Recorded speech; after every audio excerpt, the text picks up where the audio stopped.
Good morning guys, આજના નવા બ્લોગમાં તમારું સ્વાગત છે। તો મેં સવારમાં વટાણા બટેકા ટામેટા રીંગણનું શાક બનાવ્યું, રોટલી બનાવી અને થોડું સ્નેક્સમાં ચવાનું ભર્યું હતું। ને નાસ્તામાં મેં આજે ચણાના લોટના પોળા અને ચા બનાવી હતી। ત્યાં સુધી બંને બાળકોએ નહીં લીધું એટલે એ લોકો પાસે પેન્સિલ પતી ગઈ હતી। બંને જણ મને કહેવા માંડે કે મમ્મી અમારે પેન્સિલ જોઈએ છે। તો પહેલાં ક્રિશિવ કે મમ્મી મને 2 આપજે, પછી કે ના મને 3 આપજે। તો પરી કે આવું ના ચાલે, મને પણ એટલી 3 જ જોઈએ। મેં કહ્યું કે તમારા સ્કૂલમાં 3 પેન્સિલ મંગાવે છે તો તમને 3 આપું? તો કે ના, અમને એક જ આપો।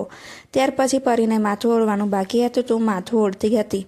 તો ક્રિશિવ કે મમ્મી મને પેન્સિલ છોલીને આપો। મેં કહ્યું હજુ તને લખાવાનું ચાલુ નથી કર્યું, હવે નવા સત્રમાં તને લખવાનું આવશે। તો કે એવું? તો મેં એને હા કહ્યું અને પછી એને પેન્સિલ એના કંપાસ બોક્સમાં મૂકી દીધી।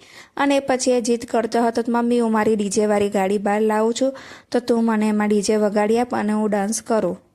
અરે તું જા રહી। તો મેં એને કહ્યું કે હવે તું થોડી વાર પછી લાવજે, ત્યાં સુધી એ કે ના હું અહીંયા લાવીને મૂકી દઉં છું, પછી તારે વગાડવું હોય તો તું મને ચાલુ કરી આપજે અને ત્યાં સુધી તું પરીનું માથું પણ ઓળી દે। તો આ બાજુ હું પરીનો એક બાજુનો ચોટલો છોડતી હતી તો પરી કે મમ્મી હું બીજી બાજુનો ચોટલો છોડી નાખું છું। તે ફટાફટ એનું માથું છોડવા બેઠી, કારણ કે એમ પણ હમણાંનું થોડું મોડું થઈ જાય છે, કારણ કે એ લોકોના વાળ ઓળવામાં વાર લાગે છે અને એ લોકોના ખાવા પીવામાં જ અડધો સમય નીકળી જાય છે। ત્યાં સુધી તો સ્કૂલનો બેલ પણ પડી જાય છે। તો મેં આજે કહ્યું કે તું અત્યારે મને ચોટલો છોડાય એટલે હું બીજી બાજુ ચોટલો છોડું અને પછી માથું ઓળીને તને તૈયાર કરી દઉં। ત્યાં સુધી તો ક્રિશિવ ડીજે લઈને બહાર આવ્યો અને કહેવા માંડ્યો મમ્મી હું ડીજે પર બેસું। મેં કહ્યું તારી ગાડી તૂટી જશે। ડીજે લઈને બહાર આવી ગયો એટલે પછી એને ડીજેમાં લાઇટો કરી અને મને કહેવા માંડ્યો કે હવે મને ડીજે વગાડીને આપો। મેં કહ્યું હજી વાર છે। તો કે હું મારા કેમેરામાં ડીજે બતાવું છું અને મારા સબસ્ક્રાઈબરને કહું કે તમને મારું ડીજે ગમ્યું કે નહીં, જો તમને ગમ્યું હોય તો મને લાઇક અને ફોલો કરજો। તો મેં ક્રિશિવને કહ્યું કે કોઈ એકદમ લાઇક અને ફોલો નથી કરતા, પરંતુ હા થોડો સમય થશે એટલે આપણને પણ બધા લાઇક અને ફોલો કરશે। તો જો એને ડીજેની લાઇટો ચાલુ કરાવી અને પછી એ ડીજે બતાવવા બેઠો છે અને કહેવા માંડ્યો કે મમ્મી આપણું ડીજે એટલું સરસ વાગે છે કે બીજાનું ડીજે પણ બંધ પડી જાય। એમ પણ એનું ડીજે નાનું છે, પરંતુ એના માટે તો એ ડીજે ઘણું જ બધું મોટું છે। એવું લાગે ને ઉઠે ત્યાંથી એ ડીજે વગાડે છે ને સૂતા સુધી પણ એ ડીજે જ વગાડે છે ને એનું ડીજે વાગતા તો વાગે છે, પરંતુ અમારું માથું પણ ઘણું બધું દુખે છે, પરંતુ એ સાંભળતો નહીં ને ડીજેમાં જે આગળ 2 પોસ્ટર લગાવ્યા છે એમાં એ કહેવા માંડે છે મમ્મી એક ગાડીમાં હું બેઠો છું અને બીજી બાજુ જે ગાડી ચલાવે છે એનું ચિત્ર છે એ જોયું છે। તો કેવું બધાને હેલો હેલો કહું છું। પરી ક્રિશિવને ચીડવતી હતી કે તારું ડીજે તો બેકાર છે અને ભંગાર છે, જોજે થોડાક દિવસમાં તાર ડીજે તૂટી જશે। એમ કરીને બંને જણ ઝઘડવા બેઠા। પછી મેં બંને જણને શાંત પાડ્યા અને કહ્યું કે તમારે તું તારું રમ અને ક્રિશિવને મેં કહ્યું કે તું હવે તારું રમ, બંને એકબીજા સાથે વાત ના કરશો। તો પરી કહેવા માંડી કે મમ્મી એ ડીજે વચ્ચે લાવે છે જો કે। તો મેં કહ્યું કે હવે તું ચૂપ થા અને એને એની જાતે રમવા દે, નહીં તો એ તને માથું પર નહીં ઓળવા દે અને પછી રડાવશે। એમ કરીને મેં બંને જણને છૂટા પાડ્યા। ત્યાં સુધી મેં પરીનું માથું ઓળી દીધું। માથું ઓળ્યા પછી મેં ક્રિશિવને ફોનમાં ડીજે ચાલુ કરી આપ્યું તો એ ડીજેના તાલે ડાન્સ કરતો હતો। તો મારે થોડા ઘણા કામ બાકી હતા, મેં ફટાફટ કપડાં સૂકવ્યા, વાસણ ગોઠવવાના પણ બાકી હતા।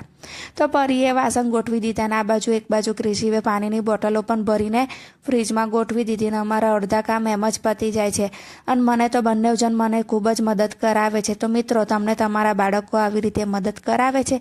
જો મદદ કરાવતા હોય તો મને કોમેન્ટ્સમાં અવશ્ય કહેજો। ક્રિશિવ એક બાજુ ખૂણામાં એનું ડીજે વાગતું હતું તો લઈને બેસી ગયો અને બીજી બાજુ પરી બાલ્કનીમાં એનું બાકી રહેલું લેસન પૂરું કરતી હતી, કારણ કે મેં બંને જણને કહેલું કે હવે મારે કચરા વાળીને પોતા મારવા છે એટલે તમે લોકો પોતપોતાની જગ્યા શોધી લો। બંને જણે જગ્યા શોધીને મેં પોતું માર્યું ત્યાં સુધી પરીને સ્કૂલે જવાનો સમય થઈ ગયો ને આજે મારી ભત્રીજી મોટી હીરુ જે ઘરે હતી તે કહેવા માંડી કે હું પણ આ લોકોને મૂકવા સ્કૂલે આવું છું। અરે તું જા રહી।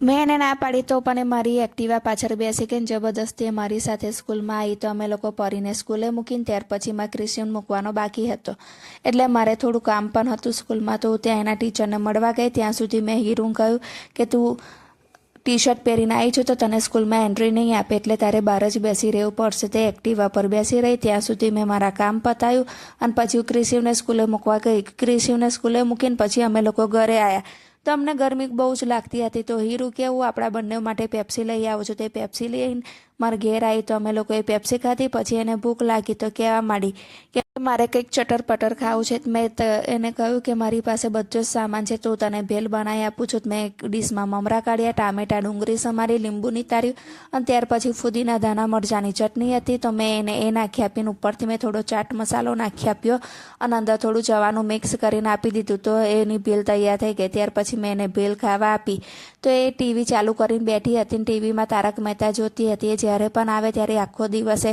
ફક્ત તારક મહેતા જ જોયા કરે છે, બીજું કાંઈ જોતી નથી. અને એને ખાધા પછી કહેવા મળે કે બહુ સરસ છે. વાવ. થોડો ઘણો સમય પણ ના થયો ત્યાં સુધી એને ફરી ભૂખ લાગી તો કે મારે કંઈક ખાવું છે. તો એને કબાટમાંથી સૂપનું પેકેટ તોડીને લાવી અને કહેવા માંડી કે મને સૂપ બનાવી આપ. તો મેં ફરી એને સૂપ બનાવી આપ્યો. સૂપ બનાવીને ફરી તારક મહેતા જોતાં જોતાં સૂપ પીતી હતી. મેં કહ્યું કે લાય મને પણ તું સૂપ પીવા આપ. તો કે ના કે આ વાડકી મારી જ છે. મેં કહ્યું ના પણ મને થોડો ટેસ્ટ કરાય કે કેવો બનાવ્યો છે. તો કે બહુ સરસ બનાવ્યો છે.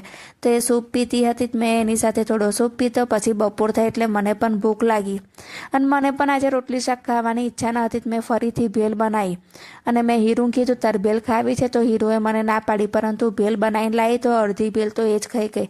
ત્યાં સુધી ક્રિશિવને લેવા જવાનો સમય થયો એટલે અમે ક્રિશિવને લઈને ઘરે આવ્યા. ત્યાર પછી ક્રિશિવ કહેવા માંડ્યો કે મમ્મી અમારે કાલથી પરીક્ષા ચાલુ થાય છે, તું મારો વિડીયો બનાવ. મેં એનો વિડીયો બનાવ્યો. ક્રિશિવ થોડો ફ્રેશ થયો એટલે પછી મેં એને નાસ્તો આપ્યો ને આજે એને ચા પીવાનો મૂડ ન હતો તો એ ડીજે લઈને ફરી બેસી ગયો. કહેવા માંડ્યો કે મમ્મી હું ડીજેને ચાર્જ કરું. મેં કહ્યું ચાર્જ તું પછી કરજે, હવે પરીને લેવા જવાનો સમય થઈ ગયો છે. ત્યાં સુધી હીરુ બહારથી આવતી હતી અને કહેવા માંડી કે હવે હું ફરી તારી પાસે આવીશ. તો મેં કહ્યું હજુ મારે પેટ્રોલ પણ પૂરા જવાનું છે. તો એ ડોટ મૂકીને આવીને મારે એક્ટિવા પર બેસી ગઈ. પછી અમે પેટ્રોલ પંપે ગયા, ત્યાં પેટ્રોલ પુરાવ્યું અને પછી પરીને લઈને ઘરે આવ્યા.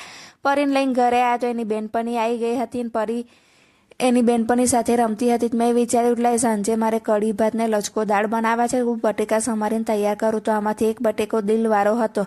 તો પરી અને ક્રિશે કહેવા માંડ્યા કે મમ્મી એ બટેકો ના સમારીશ. તો મેં કહ્યું કે બટેકો નહીં સમારું તો બટેકો પડ્યો સડી જશે ને આપણને પણ નહીં ગમે. તો એ મેં બટેકા સમારતી હતી ત્યાં સુધી એ લોકો નીચે રમવા ઉતરી ગયા. તો પરી એની બેનપણી સાથે રમતી હતી. ક્રિશિવ રમાડતી ન હતી એટલે ક્રિશિવ એની સાયકલ લઈને આવ્યો તો એનું પાંડું તૂટી ગયું. તે સર્વિસ કરવા બેઠો ને મેં પરીને પૂછ્યું કે તું આ શું કરે છે. તો કે આ ઝાડનમાં જે વેલા છે એનાથી હું એની ચોટલી બનાવું છું. અને એની બેનપણી પણ એની ચોટલીઓ બનાવતી હતી.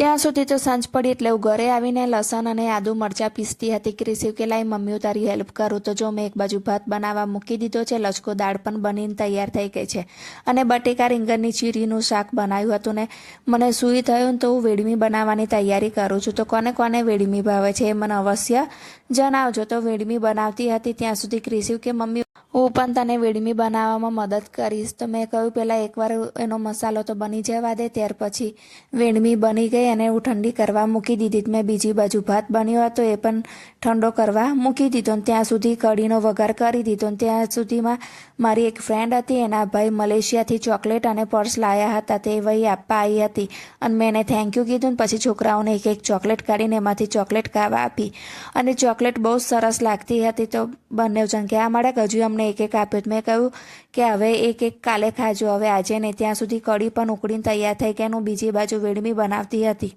તો ત્યાં પરી આવીને કહેવા માંડી કે મમ્મી મને ટેસ્ટ કરાય. મેં કહ્યું હજુ ગરમ છે, ઠંડી થાય પછી તું ખાજે. તો આ બાજુ ક્રિશિવ કહેવા માંડે કે મમ્મી મને પણ વેડમીનો મસાલો આપ એટલે હું પણ બનાવું. તો એ બનાવવાની તૈયારી કરતો હતો. તો ત્યાં સુધી એની વેડમી તો પ્લેટફોર્મ પર ચોંટી ગઈ અને લોટ ઉખડતો પણ ન હતો. પછી એને મૂકી દીધો અને પરીના પપ્પા આવ્યા એટલે અમે લોકો જમવા બેસી ગયા. અને આ બાજુ પરીએ પાકીટ બનાવ્યું હતું કાગળનું તો એ મને બતાવતી હતી. મેં કહ્યું ખૂબ જ સરસ બનાવ્યું છે અને અમારો આજનો દિવસ આમ જ પૂરો થયો.